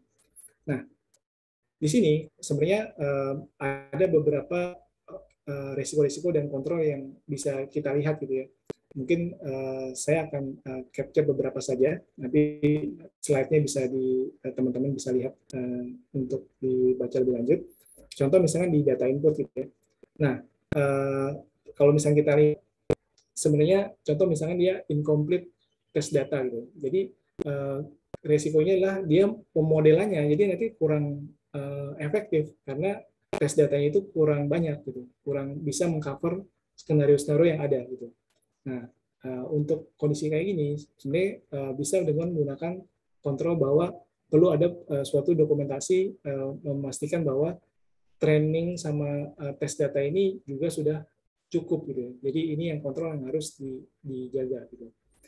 Dan kemudian misalkan dalam algoritma di AI-nya gitu ya, dari sisi algoritma AI-nya itu resikonya apa? Ya yang pasti yang kita khawatirkan adalah dia tuh logiknya kurang tepat gitu kan, ketika dalam melakukan evaluasi beberapa skenario gitu. Dan ini sebenarnya kontrol yang bisa kita gunakan adalah ya ini tentunya pemodelannya ini tentu harus disesuaikan dulu nih, dipastikan bahwa memang sesuai dengan tujuan bisnisnya apa sih, objektifnya gitu kan. Nah, nanti secara periodik manajemen harus melakukan tes nih dan review terhadap algoritma yang ada gitu kan, bahwa untuk memastikan bahwa itu sesuai dengan tujuannya. Dan kemudian ada baiknya juga secara kontrol ya, adanya inventory ya. Sebenarnya AI model yang digunakan di sistem itu apa dan logiknya seperti apa, sehingga kita bisa melakukan evaluasi sebenarnya apa sih model seperti apa yang dipakai dalam sistem, dan itu memang sudah appropriate atau belum gitu. Nah, kemudian berikutnya adalah mungkin yang penting juga adalah ini, sistem override manual control. Jadi di mana kita tahu ada beberapa proses ya yang sebenarnya kita perlu jaga nih yang memang secara proses itu signifikan gitu. Jadi jangan langsung AI ini didesain untuk langsung melakukan decision dan mengoverride manual control gitu kan. Nah, tapi manual control ini justru dipakai untuk melakukan validasi sebelum final decision yang sifatnya kritikal itu dilakukan. Nah, ini caranya adalah ya secara desain nanti perlu ada step di mana bahwa adanya suatu sifat review gitu ya, untuk melakukan transaksi sehingga ketika ada di intervensi manual itu critical transaction itu bisa dijaga gitu. Dan berikutnya yang mungkin contoh yang di ini ya apa namanya fase result feedback. Jadi ini kadang-kadang ini tidak ada cukup review terhadap hasil dari AI-nya gitu kan. Dan kalau kita tahu sebenarnya kan sebenarnya kalau dari si AI sendiri dia memberikan hasil ya terus-terusan gitu. Nah tapi karena ya mungkin karena overtime gitu ya dia melihat datanya salah sehingga memberikan result yang salah. Nah ini yang akhirnya secara kontrol itu perlu di-review ya dan kira-kira apakah modelnya juga masih tepat gitu ya.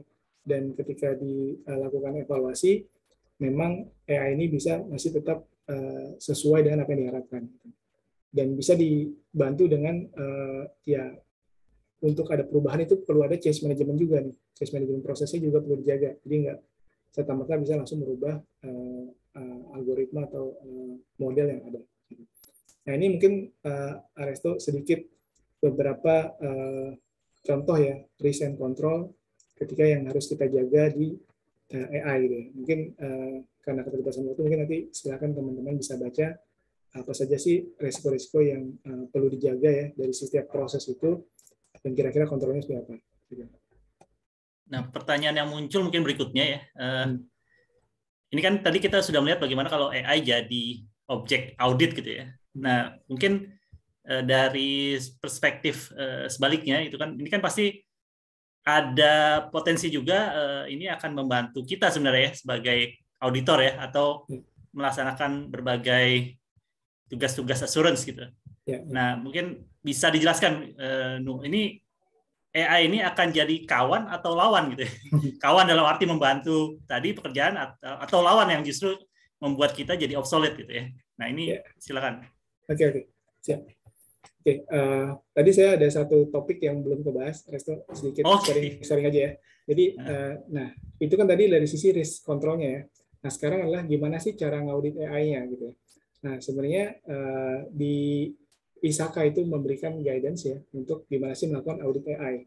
Nah biasanya kan kita juga butuh guidance ya, gimana sih membuat suatu framework atau assurance work program gitu ya. Nah ini sebenarnya nanti teman-teman bisa lihat ada white papers dari ISAKA untuk gimana sih melakukan audit AI menggunakan COBIT ya. Jadi nanti yang biasanya dilihat dari sisi compliance sama teknologi. Nah nanti bisa dilihat dari sisi governance-nya. Nanti kan domain-domain di COBIT itu bisa kita tailor gitu ya, tailor untuk akhirnya bisa disesuaikan dengan objek dari AI-nya sendiri gitu. Nah, contohnya seperti ini, nanti akan ada dari EDM, 1, gitu, governance, dari strategi sampai innovation. Gitu. Nanti setelah dari sisi governance, sebenarnya juga bisa review-nya itu di detailnya ya. Nah, detailnya itu dengan melakukan spesifik di proses nih. Contohnya ada di DSS 06. Di DSS 06 ini salah satunya adalah bagaimana meng-ensure business process control. Nah, contohnya kan yang diharapkan dengan DSS 065 itu adalah bagaimana informasi itu bisa memiliki traceability terhadap hasil yang diperoleh gitu kan. Nah ini kalau kita konteksnya ke AI, nah ini yang harus bisa dipakai nih. Kira-kira apakah decision yang digunakan oleh AI itu memang proper gitu ya. Nah ini nanti teman-teman bisa lihat framework untuk melakukan audit AI dengan menggunakan COBIT. Nah ini mungkin ada lagi satu yang menarik. Aresto sempat tadi maaf ini kelewatan ya belum bahas. Jadi kan kita kalau misalnya melakukan tes automatic control itu biasanya kita juga melakukan validasi misalnya test of one gitu ya, test of one untuk ibaratnya memvalidasi apakah behavior dari sistem itu sesuai gitu kan. Nah, sebenarnya di cara ngaudit AI ini ada yang namanya confusion matrix gitu ya. Sebenarnya mirip gitu ya, approach-nya mirip. Jadi kita kan kalau kita melakukan audit application control, kita juga nggak melihat ibaratnya rumus di belakang programnya, tapi kita melakukan black box testing, apakah dengan input seperti ini mengeluarkan dengan logik yang sama mengeluarkan output yang sama. Nah, confusion matrix ini sebenarnya bisa dipakai untuk jadi dengan kita memiliki berbagai, misalnya contoh ada 100 transaksi gitu ya, dan kita coba melihat ketika misalkan kita sudah punya prediksi, harusnya kalau transaksi ini keluarnya itu yes nih, gitu. Kira-kira AI-nya juga keluarnya yes atau enggak, gitu. Nah, nanti kalau misalkan yang no, kita harapkan no, AI-nya juga enggak, gitu. Nah, ini kita bisa nanti summary-kan sehingga dapatkan bahasanya akurasi ya. Kalau contoh di sini ya, berarti kan dia sebenarnya bisa memberikan akurasi 97% nih, gitu, dari 100. Nah, ini bisa dipakai untuk melakukan evaluasi model logik dari AI itu seperti apa, gitu. Ini sedikit buat tambahan buat cara melakukan evaluasi AI. Dan ini juga dari source-source yang teman-teman bisa lihat, nanti slide-nya bisa diberikan. Oke, nah tadi bahasanya ini ya, apa lebih ke gimana sih AI itu di assurance ya. Dia kan kita apa namanya objek auditnya udah pada AI semua gitu ya. Nah, kalau dari sisi assurance profesional gimana gitu ya. Jadi apakah juga bisa mengutilisasi AI ya untuk menunjang proses audit. Nah, jadi tentunya kalau dari sisi AI ini sama seperti bisnis proses yang lainnya gitu. Dengan adanya perkembangan teknologi, harapannya ya bisa digunakan dengan baik juga untuk menunjang proses audit gitu kan. Biasanya benefitnya dipakai dengan kalau audit itu biasanya kita melakukan analisa data banyak ya. Nah, ini bisa sangat digunakan untuk melakukan evaluasi terhadap analisa data. Terus juga dengan adanya unstructured data itu NLP gitu ya, itu bisa menggunakan juga algoritma-algoritma menunjang ya proses auditnya. Dan tentunya kalau kita bicara tentang penggunaan, pasti harapannya adalah itu audit lebih efektif dan efisien, sehingga akhirnya akan mengurangi waktu auditnya gitu. Nah, itu benefit yang tentunya bisa didapatkan dengan menggunakan AI. Nah, tapi tentunya sama concern-concernnya sama kayak yang di sebelumnya ya, di bisnis gitu.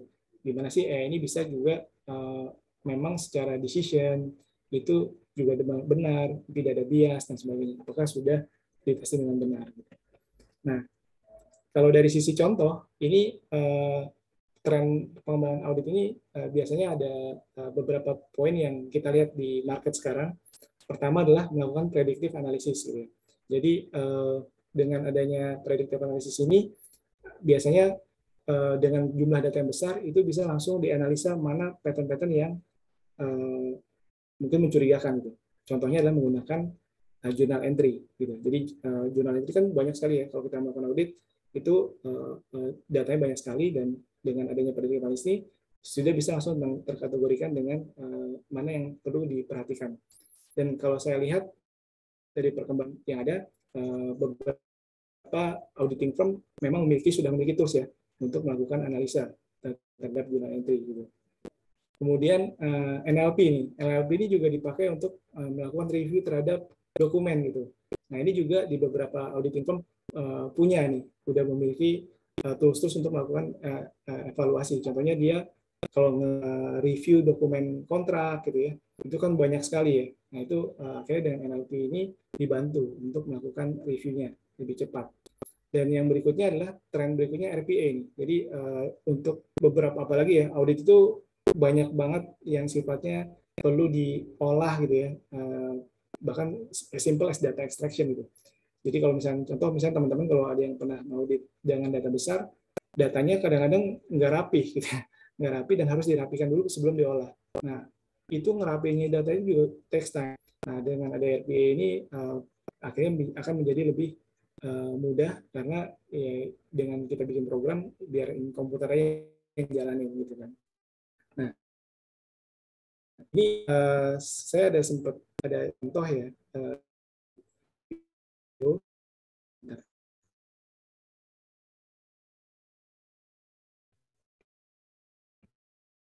mungkin buat bisa teman-teman. Ini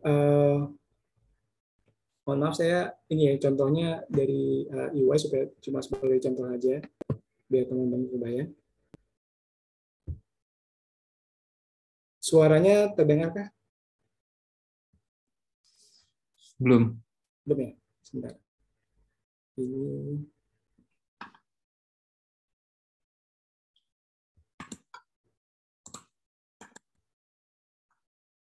oh, saya perlu share sound juga sebenarnya.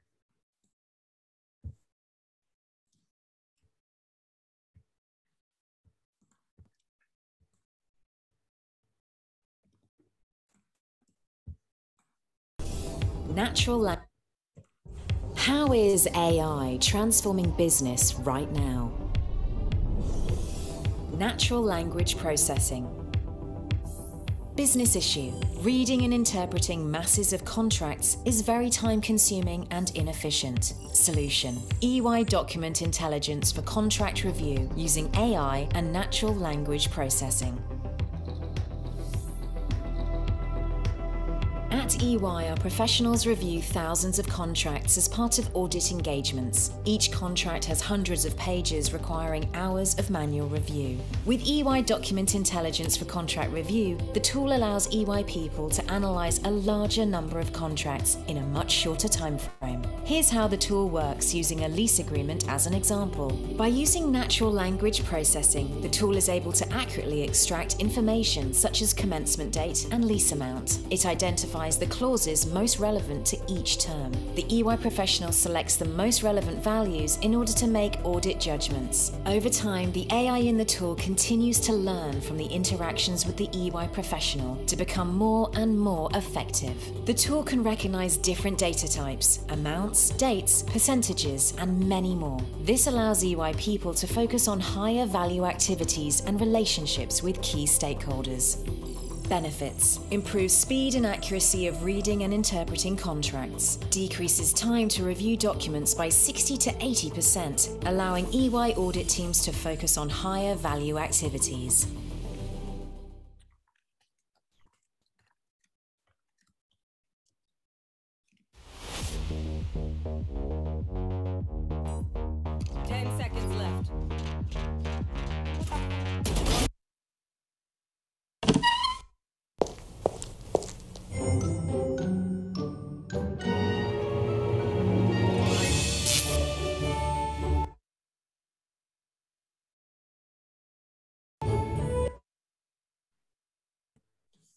Internetnya muter ya. Ini masih terlihat kan ya?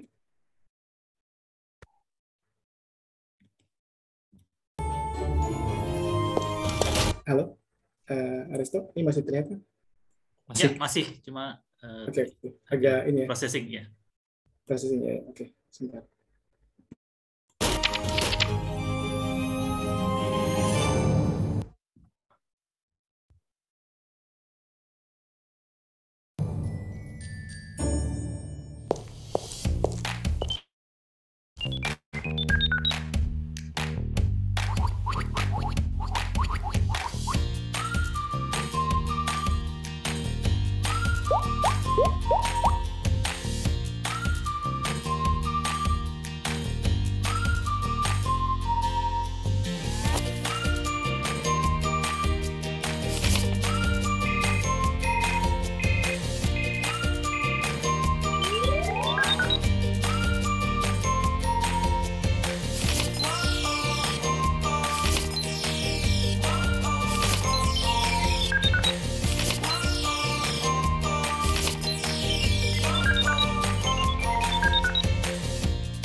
Ya, tapi sudah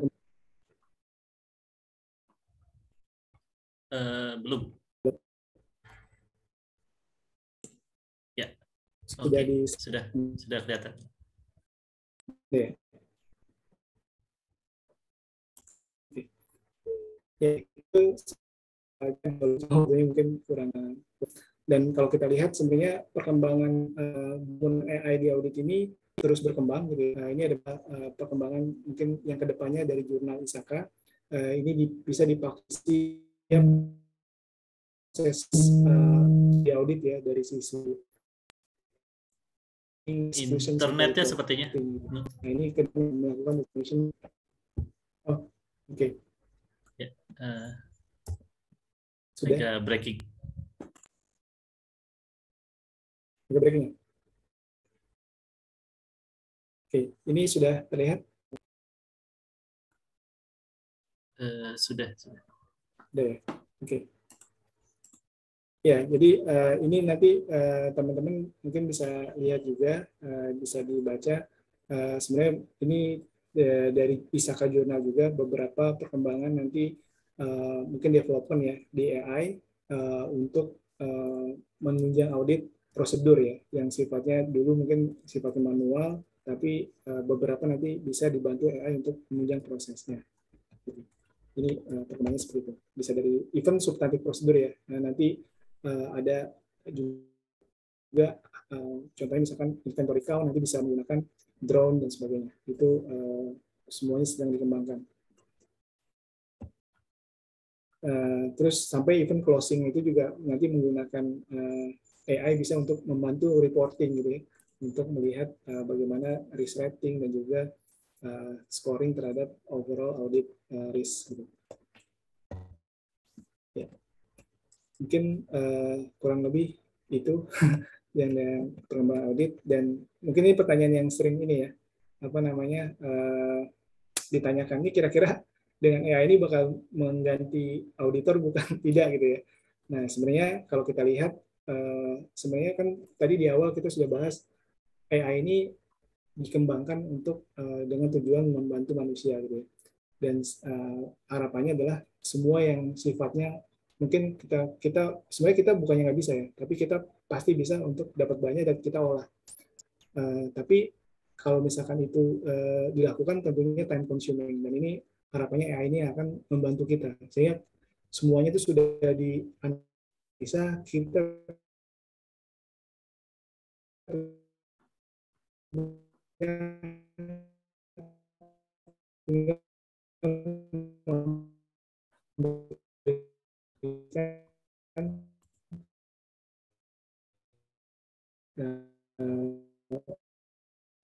dan sehingga akhirnya harapannya insurance professional business partner yang sifatnya memberikan insight gitu ya, jadi tidak terpaku untuk yang sifatnya banyak mungkin mengolah data atau administrative things yang itu takes time gitu.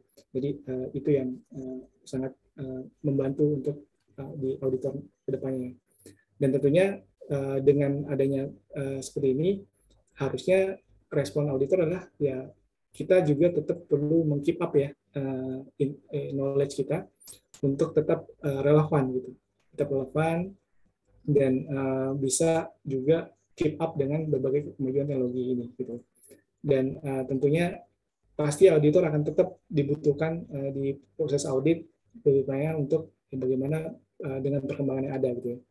Dan jadi ekspektasinya adalah ya kita semua terus belajar, keep up the knowledge gitu ya, untuk mungkin teman-teman yang tertarik harus bisa membuka wawasan untuk mencoba belajar di equip knowledge yang ada gitu. Mungkin itu Resto.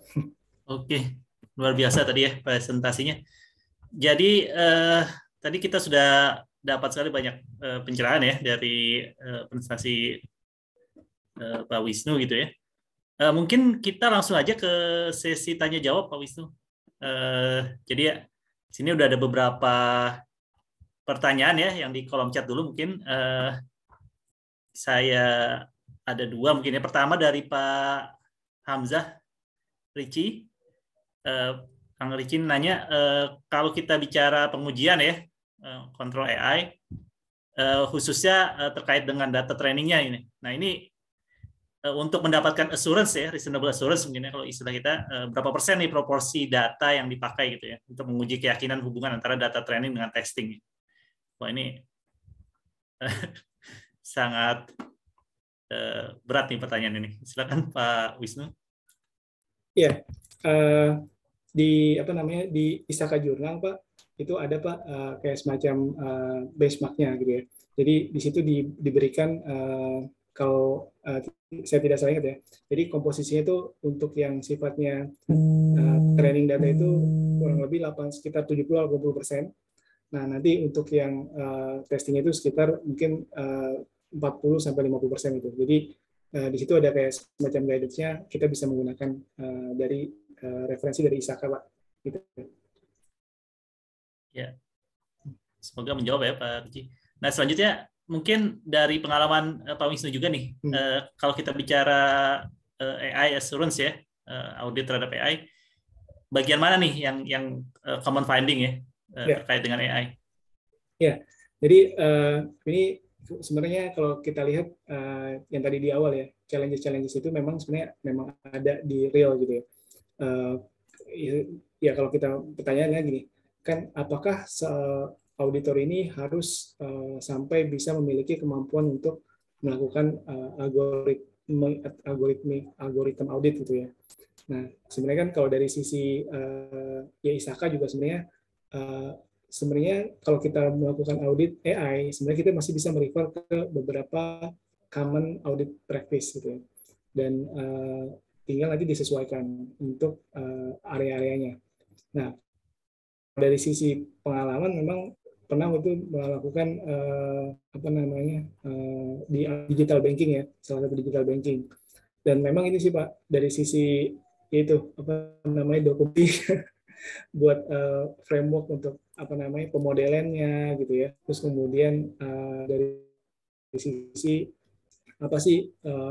testing data yang pernah dilakukan gitu. Itu ya a bit lacking karena memang itu dari sisi implementasi pengennya langsung segera implement gitu ya. Nah ini yang sebenarnya yang kadang-kadang di sisi governance itu agak ketinggalan. Nah ini yang akhirnya kita sedikit menjadi challenging ketika wah ini stasiun sudah melalui kontrol yang kuat gitu kan. Nah itu jadi yang sering finding itu dari sisi governance sih Pak. Bagaimana si AI ini juga bahasanya kan bisa di-trust gitu ya oleh organisasi gitu. Tentunya kalau misalnya mau kita trust, tentunya harus juga melalui serangkaian governance yang cukup baik juga gitu. Nah, cuma karena memang tadi ya karena faktor speed, gitu ya, pengen langsung go to the market gitu ya. Jadi kadang-kadang ketinggalan gitu dari sisi bagaimana mengelola governance dari AI-nya. Terima kasih. Dan ketiga mungkin saya beri kesempatan kepada Pak Ferry Iriawan ya yang sudah resen. Silakan Pak Ferry, pertanyaannya. Ya, Assalamualaikum warahmatullahi wabarakatuh. Terima kasih Pak Resto, Pak Wisnu, sharingnya luar biasa. Ada pertanyaan saya basic sih Pak, tapi memang kalau bicara AI sih kebetulan saya dari industri pertambangan ya Pak ya. Memang kalau kami di industri pertambangan luar biasa nih digital transformasinya, banyak AI yang dikembangkan di sana bahkan berlomba-lomba nih sekarang. Nah ini juga menjadi ini aja nih Pak, sekedar sharing ya, jadi perubahan juga di tim ICT audit kami ya Pak ya, bahwa sekarang tim saya isinya 2 data science semuanya Pak, gitu, yang kita coba akselerasi dia menjadi IT auditor gitu, dan juga termasuk kami juga yang di leaders, mau nggak mau kita belajar lagi nih, walaupun kita misalnya background-nya dari akuntansi gitu ya, tapi belajar Python lagi dan seterusnya, karena untuk melakukan balancing lah ketika review. Memang kalau bicara finding sih menarik ya Pak ya, mungkin saya nambahin Pak Wisnu ya, kalau di kami mungkin, kalau di banking mungkin sudah rapih ya Pak ya, mungkin lebih banyak ke governance ya. Di kami pun ada governance, tapi memang lebih kritikal di bisnis proses Pak. Jadi istilahnya bisnis prosesnya belum siap, tapi dari yang atas-atas tuh udah punya ambisi untuk kita harus pakai AI. Nah sehingga ketika di input data itu masih ya datanya masih ya garbage in garbage out lah, kira-kira seperti itu. Itu yang masih menjadi PR kita bersama gitu ya Pak ya. Nah oke Pak, sekarang pertanyaannya basic Pak. kalau kita bicara akurasi, Pak, berapa sih Pak akurasi yang ideal gitu ya? Karena kalau kita bicarakan manajemen maunya 100%, Pak. AI-nya harus 100%, cuma kalau kita bilang kan nggak bisa seperti itu. Nah, kalau kita bicara in terms of finding, Pak ya, basicnya berapa sih Pak? Yang misalnya ketika akurasi 80 kita bisa bilang finding, atau itu masih dalam hal tolerable gitu Pak ya? Karena kita akan stagingin lagi sampai, karena AI kan belajar Pak ya, mesin kan belajar. Nah itu gimana Pak ya kira-kira? Karena itu masih ada dispute sih di kami terus terang gitu. Makasih Pak Wisnu, Pak Resto. Ya Pak Ferry, terima kasih sharingnya juga menarik dan tentunya sangat ini ya, kemajuan dari perusahaannya itu perlu diapresiasi gitu ya, dengan adanya implementasi AI, dan bahkan assurance profesionalnya juga mengikuti ya. Tadi ada dari data scientist dan sebagainya untuk bisa juga bagaimana harapannya dengan memiliki tim assurance yang baik, company juga bisa memiliki itu yang baik ya, assurance yang baik. Nah, tadi pertanyaannya adalah bagaimana untuk tingkat akurasi ya. Akurasi itu seberapa persen? Sebenarnya ada Pak, ini risetnya ada di IIA, jadi dari Institute of Internal Audit. Di situ ada framework untuk melakukan evaluasi terhadap AI gitu. Nah, salah satunya adalah dari sisi itu bagaimana performance itu akurasinya bisa dijaga. Biasanya itu di situ, ini seingat saya Pak ya, mungkin nanti bisa di download materinya di IIA itu ada Pak. Itu memang nanti akan ada kayak semacam layer Pak, untuk yang tingkat misalkan akurasi 95% ke atas itu udah baik gitu ya. Terus 90-95 itu berapa dan sebagainya. Nah, itu yang menjadi kayak semacam kriteria layering untuk kira-kira manajemen itu appetite-nya itu di mana gitu. Apakah memang untuk bisa mungkin lebih yakin ya di layer 1 nih, di atas 95 itu baru oke gitu kan. Nah, itu bisa dipakai gitu kan. Nah, tapi memang ini kayak ada business decision Pak, untuk ini misalkan manajemen udah nggak apa-apa lah, dengan ada misalkan yang dikompensate dengan adanya 80% atau 90%, tapi kita masih ada kok validasi manualnya misalkan. Jadi harusnya masih oke untuk bisa go gitu kan. Nah, itu sebenarnya ya bisa di-combine gitu untuk memisahkan, untuk bisa resiko ya terhadap mungkin bias dan sebagainya gitu. Itu mungkin yang bisa saya tambahkan. Ya, makasih Pak Wisnu, Pak Resto, makasih. Iya. Silakan mungkin walaupun sudah jam 9 ya, tapi kalau memang masih ada yang ingin bertanya, saya persilakan. Ini ada satu pertanyaan juga di chat ya, terkait akuntabilitas ya. Jadi ini what if question, kalau kemudian ada masalah gitu ya, apalagi yang terkait dengan mungkin litigation gitu ya, litigation. Ini kira-kira siapa nih yang bertanggung jawab ya kalau kita bicara AI gitu ya? Pengambil keputusannya, pemodel AI-nya gitu ya, atau penyedia datanya tadi ya, karena memang sangat tergantung pada data. Nah, kalau menurut Pak Wisnu seperti apa nih melihat what if seperti ini? Gitu? Okay. Ini pertanyaannya lumayan sulit nih. Jujur saya belum ini Pak melihat dari sisi legal ya, jadi saya belum sempat keluar. Cuma memang ini lumayan menarik ya, ketika misalkan ada masalah, nanti yang siapa yang bertanggung jawab. Jadi mungkin nanti saya akan coba riset dulu Pak, untuk yang kira-kira ini secara mungkin accountability dan ujung-ujungnya ke ini ya, dampak ke hukumnya itu sebenarnya siapa yang harus bertanggung jawab ya. Mungkin untuk sekarang saya belum bisa jawab Pak, mungkin nanti ini pertanyaannya menarik nih. Mungkin kalau misalkan ada yang mau sharing pernah mungkin punya pengalaman, boleh juga sih. Silakan, mungkin ada lagi yang ingin bertanya ya. Jadi saya dapat info ini malam ini salah satu record turnout untuk MTS gitu ya, Pak Wisnu. Jadi luar biasa ya, kita big applause ya untuk kita semua. Silakan kalau ada yang ingin menambah pertanyaan ya ke Pak Wisnu. Seperti yang tadi disampaikan, nanti mungkin materinya bisa di-share ya, dan nanti kalau ada yang ingin follow up dengan pertanyaan dipersilakan ya ke Pak Wisnu. Paling saya mau menambahkan sedikit, Resto, dari kalau dari sisi gimana sih kita kemudian bisa ini ya apa namanya bisa catch up dengan semua AI yang ada gitu ya.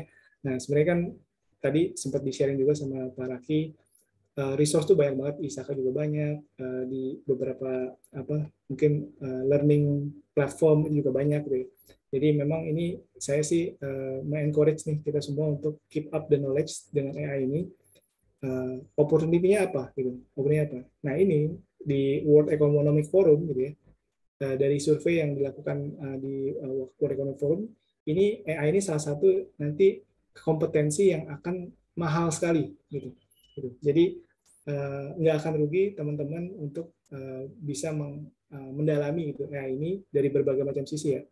Nah itu ini salah satu yang ini akan menjadi apa ya, mungkin the next big things gitu. Jadi mari kita sama-sama untuk mengembangkan diri kita di AI ini gitu. Dan sedikit ini bocoran Resto, ini even anak saya masih SMP udah saya kursusin AI. jadi udah apa memang this is the next big thing gitu. Ya itu pesan penutup yang luar biasa ya dari Pak Wisnu. Jadi ini cocok sama Isaac Anthem tadi ya. Saya baru memperhatikan gitu ya liriknya ya. Jadi ada apa? Progression a mass ya, realize my purpose and promise ya. Jadi nah ini salah satu avenue kita untuk bisa merealisasikan purpose dan promise kita ya dengan tadi ya keep up pendidikan kita gitu ya, kompetensi kita untuk selalu up to the challenge ya, to the next big thing. Oke, mungkin kita bisa conclude ya di kesempatan ini ya. Jadi luar biasa tadi yang sudah disampaikan oleh Pak Wisnu, kita jadi tahu mungkin konteksnya gitu ya, batasannya, use case-nya ya. Kemudian kita juga disadarkan dengan bagaimana tantangan ya yang akan kita hadapi ketika menghadapi AI sebagai objek audit, dan di sisi lain juga sebenarnya potensi AI ya untuk membantu berbagai dimensi pekerjaan kita ya sebagai praktisi dan professional assurance. Sekali lagi terima kasih Pak Wisnu ya atas sharingnya yang sangat luar biasa. Terima kasih kepada rekan-rekan semuanya ya untuk partisipasinya gitu ya dan antusiasmenya dalam mengikuti sesi kali ini. Selanjutnya saya kembalikan ke Mbak Rifko ya, karena berikutnya ada game Mbak Rifko ya yang untuk menutup malam kita ini. Silakan Mbak Rifko. Iya, betul. Iya, terima kasih atas sesi diskusinya Pak Wisnu dan Pak Resto, sangat menarik dan sangat antusias sekali. Saya mewakili ISAKA Indonesia Chapter juga mengucapkan terima kasih kepada Pak Wisnu atas kesediaannya mengisi pada sesi MTS malam ini. Terima kasih juga kepada Pak Resto yang telah memandu jalannya sesi diskusi dengan sangat baik. Selanjutnya kita akan memasuki sesi kuis seputar materi yang telah dibawakan oleh Pak Wisnu di sesi diskusi barusan. Untuk sesi kuis ini akan terdiri dari 5 pertanyaan. Nantinya akan ada 3 pemenang teratas yang berkesempatan untuk mendapatkan paket merchandise dari ISAKA Indonesia. Untuk teman-teman Office bisa bantu sharing. Nah, untuk Bapak Ibu yang mau bergabung di kuis tersebut bisa mengakses link yang telah kami share di fitur kolom chat, dan juga kami himbau agar menggunakan username yang sesuai dengan identitas diri Bapak Ibu masing-masing.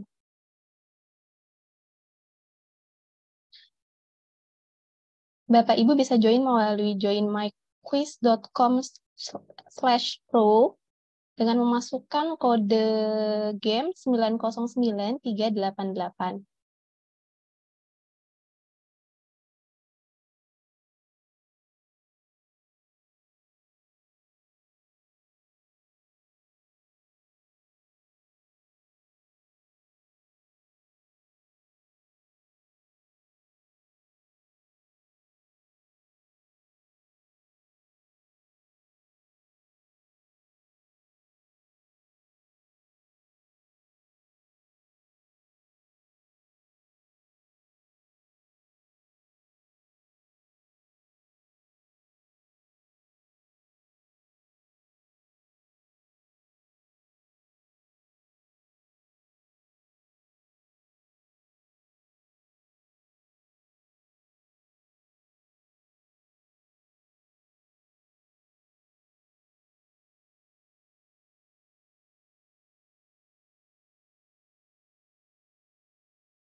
sudah 49 peserta yang join. Bapak Ibu yang mau join lagi masih bisa. Nantinya kita mulai sesi kuisnya di 21.09.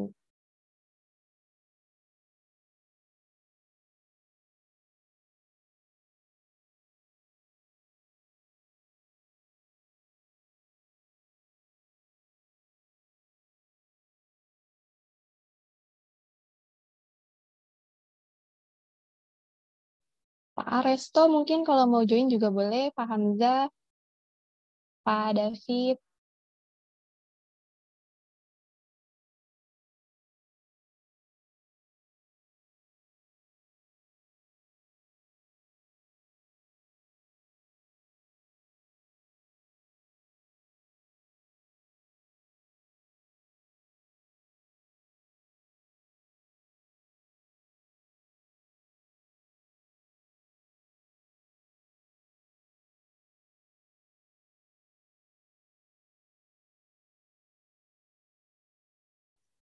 Mungkin bisa kita mulai sesi kuisnya.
Mungkin bisa kita tutup di 21.13 buat tahu pemenangnya.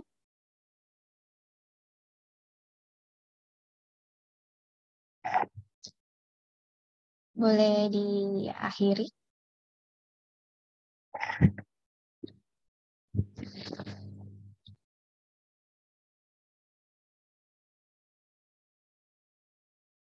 Selamat kepada para pemenang. Pemenang pertama atas nama Lius, pemenang kedua atas nama SIK, pemenang ketiga atas nama YM. Ini mungkin Bapak Ibu pemenang bisa konfirmasi ke alamat email kami di admin@isaka.or.id beserta melampirkan tangkapan layar dari sesi kuis barusan.